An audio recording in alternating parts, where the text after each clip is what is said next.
My name is Thomas Wren. I have owned and operated the Wren Table, a private dining establishment on the east side of the Alderman district, for 19 years. We seat 32. We host, among other clientele, individuals who require discretion, privacy, and a room that does not ask questions. I have learned over 19 years not to interpret what I observe. I observe it, note it in my private ledger, and tell you exactly what happened without speculation. I want to tell you about the evening of the 14th of March, and what the woman at table 7 said when she asked to use the private line. The man I will refer to as the principal had been a client of the Wren Table for 11 years.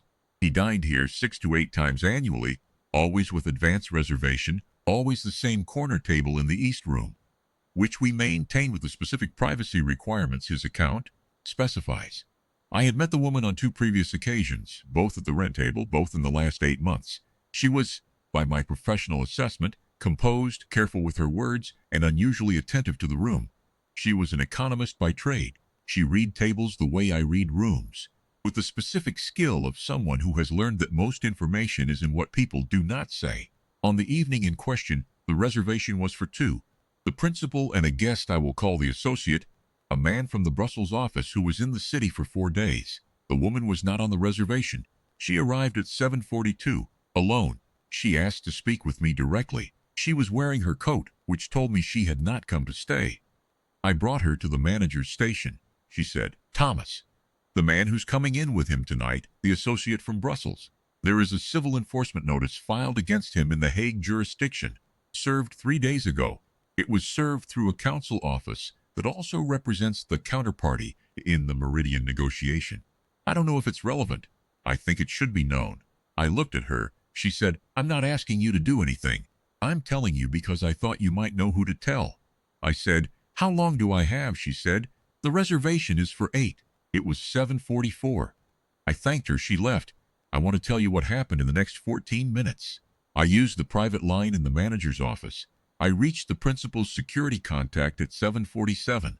I gave him exactly what she had given me. Jurisdiction, the counsel office, 3 days, the connection to Meridian. I said, "The reservation is at 8. The security contact said, "We know what to do." The reservation was canceled at 7:59. A message was delivered to the associate's hotel with apologies for an unavoidable change in schedule. The associate was out of the country Thursday morning. The principal arrived at the Wren Table at 8:10 alone.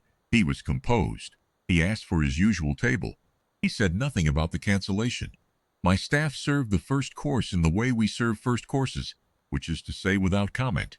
At 8:30, he said, "She called." I said, "Yes." He said, "What was needed?" He looked at his plate for a moment. "Send her the standing reservation," he said. "Any Tuesday she wants." "Standing?" I said, "Of course." He finished his dinner. He was quiet in the particular way of someone who has had something confirmed about a person they already knew. I want to explain what the woman did in this matter, because I think it is worth saying clearly. She did not have to come. She is an economist, not a security professional, not a member of his household, not an attorney.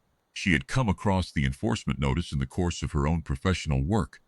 Reviewing documentation for a counterparty analysis she was conducting independently. She saw the connection. She came. She did not call him directly. She could have. Instead, she came to me at 7:42 in her coat, having calculated that I was the appropriate person in the chain with enough time to act before 8 o'clock.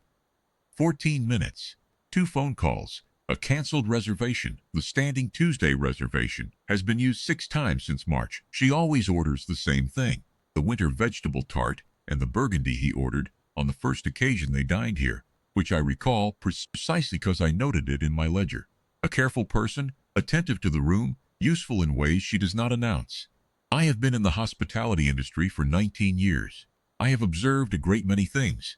What I observed on the 14th of March was a woman who calculated exactly what to do with the information she had and did it in 14 minutes. In her coat, the standing Tuesday reservation remains open.